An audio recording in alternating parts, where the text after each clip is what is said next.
Romans 10:9 says, if you confess with your mouth that Jesus is Lord and believe in your heart that he was raised from the dead, you will be saved. Roma 10 ayat 9, kalau kamu mengakui dengan mulutmu bahwa Yesus adalah Tuhan dan percaya di dalam hatimu bahwa dia telah bangkit dari kematian, Anda akan diselamatkan. So our main focus here is going to be where it says Jesus is Lord. Yang pertama fokus kita adalah kita mengakui Yesus adalah Tuhan. So the call is for unconditional surrender. Ini adalah panggilan yang tidak bersyarat dan harus diikuti dengan penyerahan total. The call was not just to attend church every Sunday and call ourselves Christians. Saudaraku, panggilan kita bukan hanya untuk menghadiri gereja tiap minggu dan memanggil dirimu sendiri orang Kristen. Jesus was not looking for some new friends or to find people to admire him. Tuhan tidak mencari orang yang menjadi sahabat yang bisa memberi pujian kepadanya, bukan itu. Now the Greek word for Lord speaks of someone who has power, ownership, and an unquestionable right to Kata command. Lord atau Tuhan itu bicara mengenai orang yang layak dihargai, layak dihormati, orang yang berkuasa.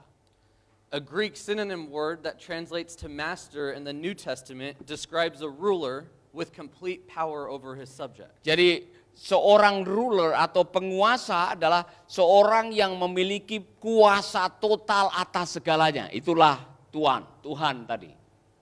So both translations are used in reference to Jesus in the New Testament. Di dalam perjanjian baru kedua itu menunjuk kepada Yesus.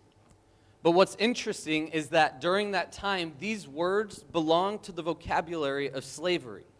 Saudaraku, sebetulnya kata ini lebih dikenal oleh para budak. Now, we don't see slavery today, and so it may be hard to understand or relate to it, but it was extremely common in the New Testament. Sekarang kita tidak ada istilah perbudakan, tapi pada zaman itu sangat terkenal di dalam perjanjian baru. And so the words that Jesus used to describe himself were the same words that were most commonly used to describe the slave owners. Di zaman itu kata Tuhan atau Tuan itu sangat dikenal pada zamannya Yesus yang menunjukkan bahwa dia adalah pemilik segalanya. Now there can't be a Lord or a master without a slave. Tidak ada Tuhan tanpa budak zaman itu. Luke 6:46, why do you call me Lord, Lord, and do not do what I say? Lukas 6 ayat 46, mengapa kamu memanggil saya Tuhan, Tuhan, tetapi kamu tidak melakukan apa yang saya katakan? The word slave is what it means to be a true Christian. Nah saudaraku, menjadi hamba itulah yang seharusnya, yang harus dilakukan sebagai orang Kristen. Now you might be thinking, I thought Jesus set me free. Mungkin saudara pikir, loh, kalau Yesus itu Tuhan, saya pikir dia yang membebaskan saya dari perhambaan. He did. Benar dia melakukannya. Romans 6:20 through 22. Roma 6 ayat 20 sampai 22, ketika kamu masih menjadi hamba dosa, kamu telah dibebaskan dari kontrol dan kamu dibenarkan. Jadi apa yang menjadi keuntungan yang kamu dapatkan dari situ? See, we have been set free from sin and now are slaves to God. Kita sudah dibebaskan sekarang setelah kamu dimerdekakan dari dosa. Let me read that one. Dan setelah kamu menjadi hamba Allah, kamu beroleh buah yang membawa kamu kepada pengudusan sebagai kesudahannya ialah hidup yang kekal. And so our freedom is not so that we can live our lives how we want. Nah, kebebasan itu tidak disalahgunakan untuk hidup seenaknya. But so that we could be a slave to Christ who paid the ultimate price. Tetapi kita harus menjadi hamba Kristus yang telah membayar segalanya buat kita. So because these words were so commonly used in reference to slavery during Jesus' time, karena kata ini sangat dipakai untuk perhambaan pada zamannya Yesus, when Jesus called his disciples, they had a clear understanding of what he was calling them to. Jadi kalau Yesus memanggil murid-murid, para murid sudah tahu untuk apa saya dipanggil menjadi murid Yesus. In Matthew 4:19 through 20. Matius 4, atau yang ditayangkan itu, 4 ayat 19 sampai 20. Matius 4 ayat 19 sampai 20. Yesus berkata kepada mereka, mari ikutlah aku dan kamu akan kujadikan penjala manusia.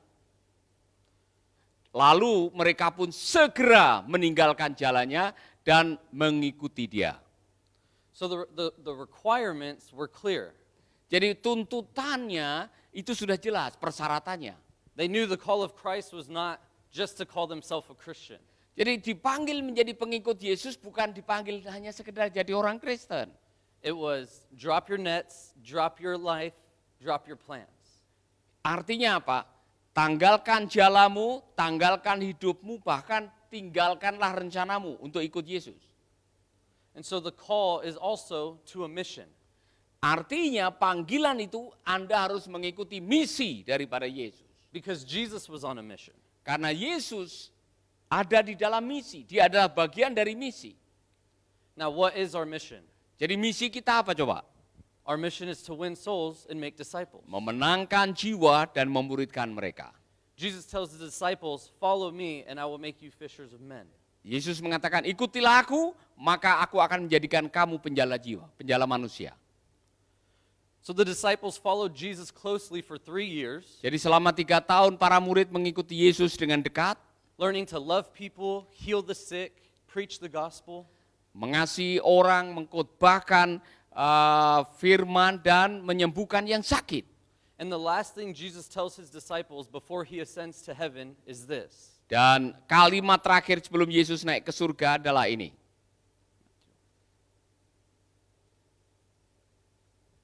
Therefore, ya, lalu karena itu pergilah, jadikanlah semua bangsa muridku dan baptiskanlah mereka di dalam nama Bapa, Putra, dan Roh Kudus dan ajarkanlah mereka untuk mentaati apa yang saya katakan. So you are a missionary at your school. Saudara, di dalam hidup ini bahkan saudara yang di sekolah, saudara adalah misioneri sebetulnya di sekolah itu. You're a missionary in your workplace and even in your home. Di tempat kerja, di rumah, saudara adalah misioneri. Saudara diutus oleh Tuhan. Matthew 22:14, for many are called but few are chosen. Matius 22 ayat 14, banyak yang dipanggil tapi sedikit yang dipilih. How many of you want to know if you're chosen? Berapa di antara saudara pengen dipilih? Angkat tangan. Those who answer the call are the ones who are chosen. Mereka yang menjawab panggilan, merekalah yang sudah dipilih. So to fulfill your destiny, you must first answer the call. Jadi untuk memenuhi panggilan hidup saudara tadi, maka saudara harus menjawab panggilan itu. Now the second key is do not look back. Yang kedua, untuk mencapai panggilan, jangan menengok ke belakang, jangan mundur. In Luke 9:62, Lukas 9 ayat 62, Yesus berkata kepada mereka, jangan, mungkin ditayangkan aja, let me read. Oke, tetapi Yesus berkata, setiap orang yang siap untuk membajak tetapi menoleh ke belakang tidak layak untuk kerajaan Allah. so looking back leads to turning back. Kalau Anda suka menengok ke belakang, Anda akhirnya akan pergi ke belakang. Lot was Abraham's nephew, and he was the only person counted as righteous in the city of Sodom. Waktu itu Lot, ponakannya Abraham, diperhitungkan orang benar di kota Sodom. Although he was righteous, he was also very indulged in the world and city life. Meskipun dia benar, tapi dia udah tenggelam dalam budaya duniawi waktu itu. Genesis 19:1. Kejadian 19 ayat 1. Kejadian 19 ayat 1, ada 2 malaikat yang datang ke Sodom malam itu, dan ada Lot duduk di pintu gerbang Sodom. Sodom was a wicked place that God was getting ready to destroy because of their sin. Sodom adalah kota yang penuh dengan dosa dan Tuhan siap untuk menghancurkannya. And the two angels came to Lot, and the Bible notes that Lot was sitting in the gate of Sodom. Dengar baik, ada dua malaikat datang dan Lot sedang apa? Duduk di pintu gerbang Sodom. So if he was sitting in the gate, it meant he had some level of respect with the city. Kalau saudara duduk di dalam di pintu gerbang waktu itu, Anda adalah orang terhormat di kota itu. So the issue with this is he was respected by the people of Sodom, and so it meant he wasn't openly righteous with the people.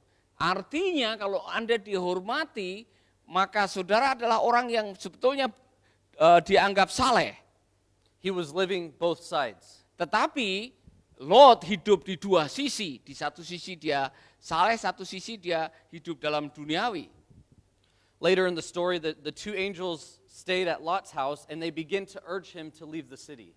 Dan akhirnya dalam cerita itu dua malaikat itu tinggal di rumahnya Lot dan Lot menyuruh mereka untuk meninggalkan kota itu. In Genesis 9:14, Di Kejadian 9 ayat 14, Kejadian 9 ayat 14 bisa ditayangkan. Apabila kemudian kudatangkan awan di atas bumi dan busur itu tampak di awan. Ya. 9:14, oke. how many times does God try to warn us before we take it seriously? Berapa banyak Tuhan memberikan peringatan sebelum Tuhan melakukan sesuatu, melaksanakan sesuatu dalam hidup saudara? How much longer will we allow God to call us to sanctification before we realize it is urgent? Berapa lama lagi saudara menunggu atau menanti sampai peringatan Allah itu menjadi kenyataan?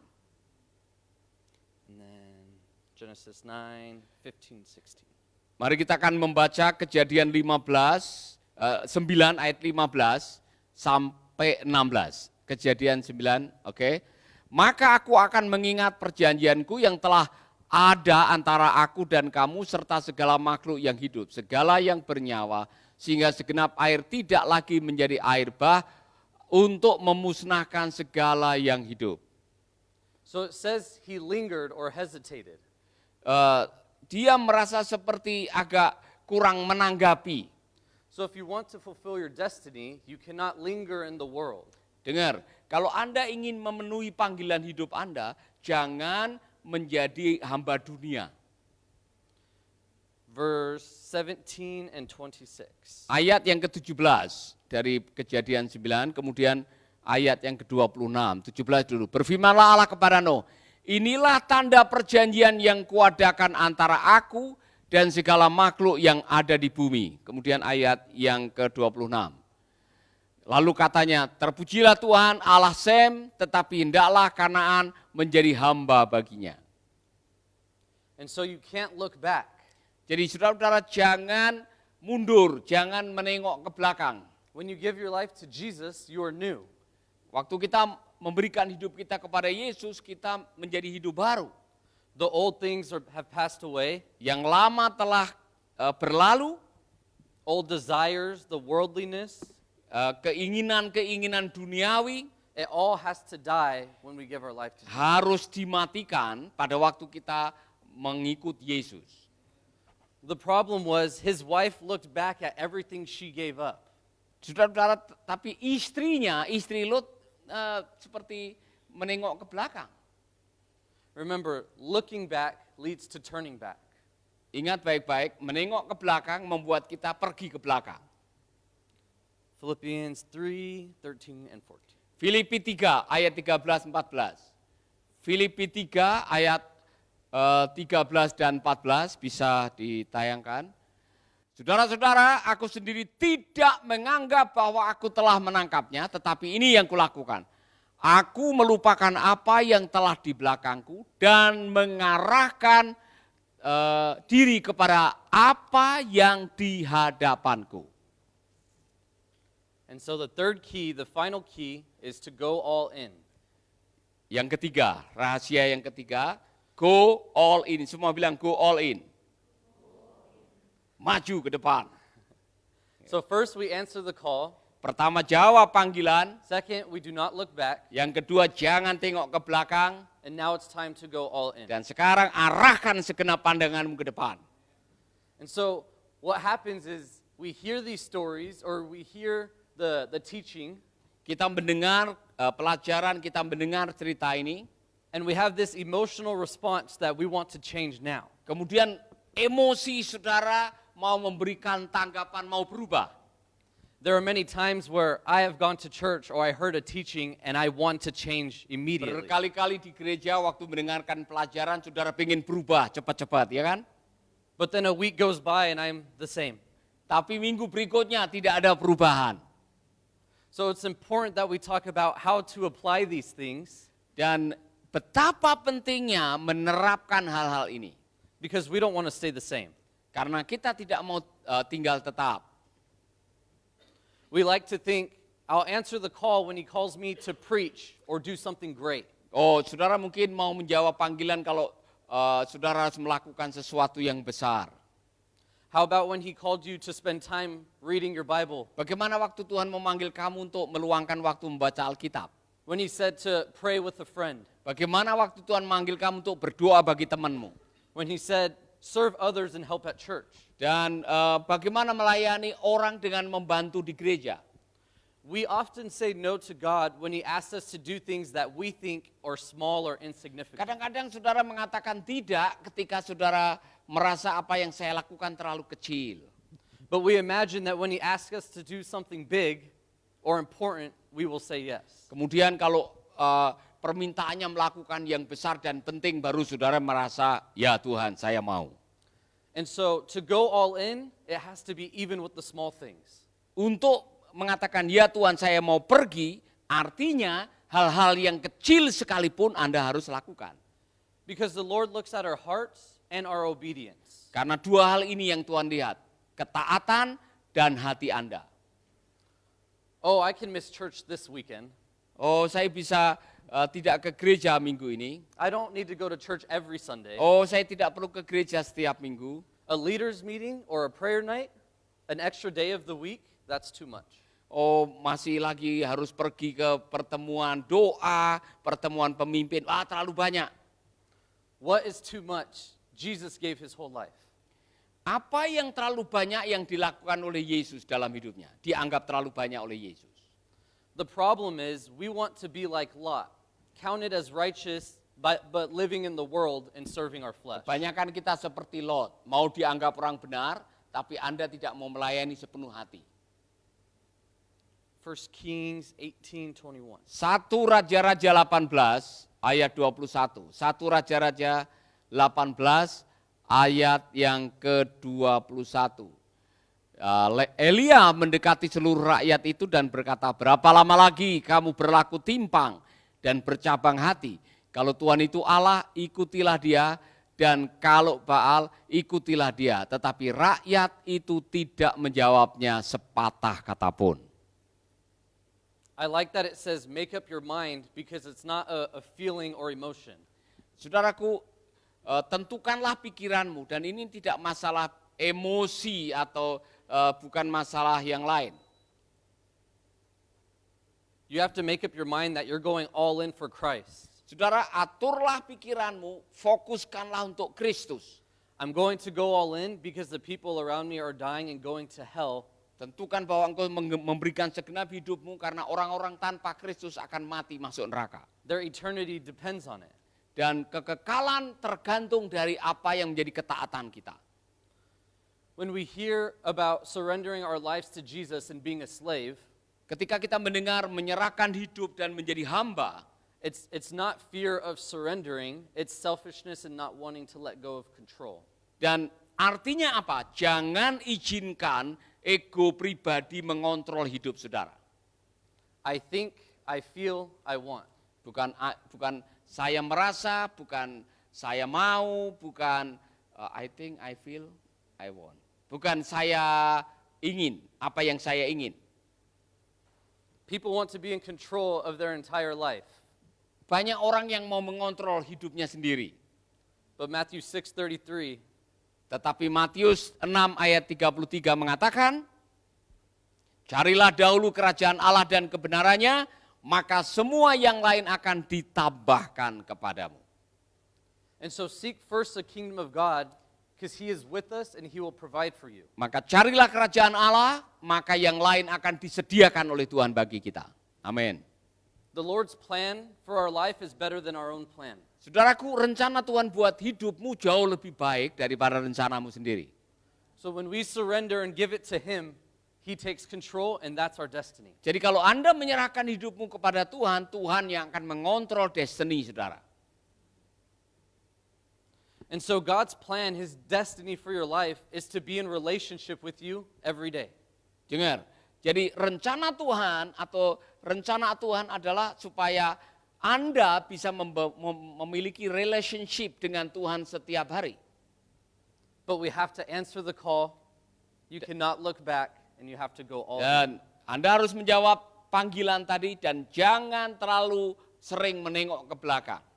And so we cannot hold back and linger in the world. Saudara tidak bisa tengok ke belakang dan memikirkan duniawi.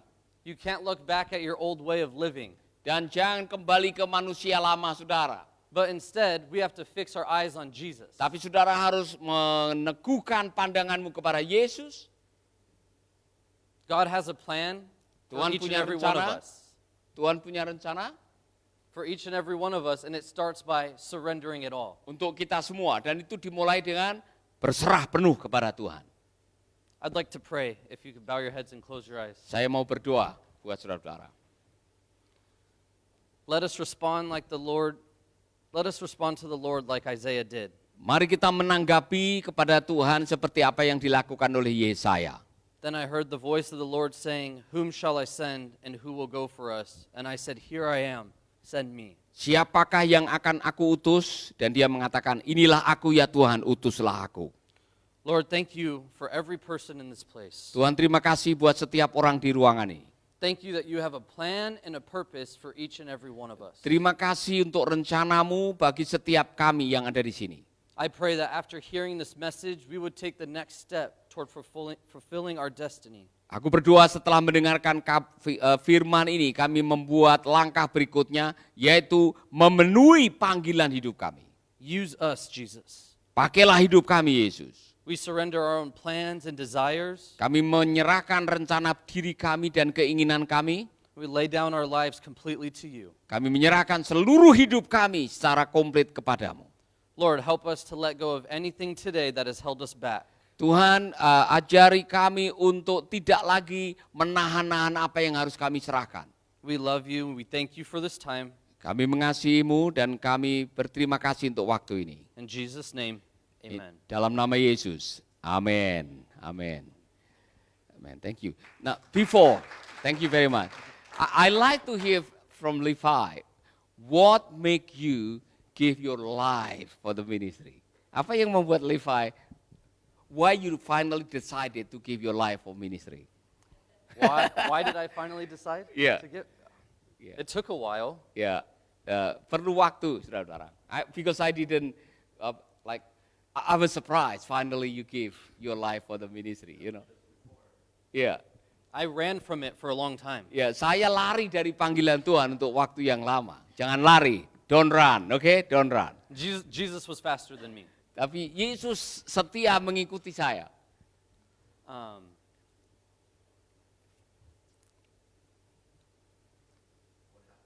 What happened in Yeah, your life? Your turning point when you say, yes, Jesus, here I am, send me. I always had conviction from the Holy Spirit, Saya selalu punya keyakinan dari Roh Kudus. but it was one leadership retreat that we went to. Tapi ada satu retreat pemimpin yang membuat saya membuat keputusan. And the Lord spoke to me and said that I was afraid to speak in front of people. Ya, waktu itu saya takut ngomong di depan banyak orang. And that I was okay with people going to hell because I was scared. Karena saya takut, maka seolah-olah saya membiarkan orang masuk neraka, biar aja. Karena saya harusnya ngomong, saya tidak berani ngomong. And that wrecked me. It changed everything. Dan itu mengubah hidup saya. Itu mengubah hidup saya. I didn't want to be in my own way of who God's called me to be. Saya tidak mau hidup semau saya, tapi saya mau menanggapi panggilan Tuhan. Thank you very much. Tepuk tangan buat beliau, saudara. Luar biasa.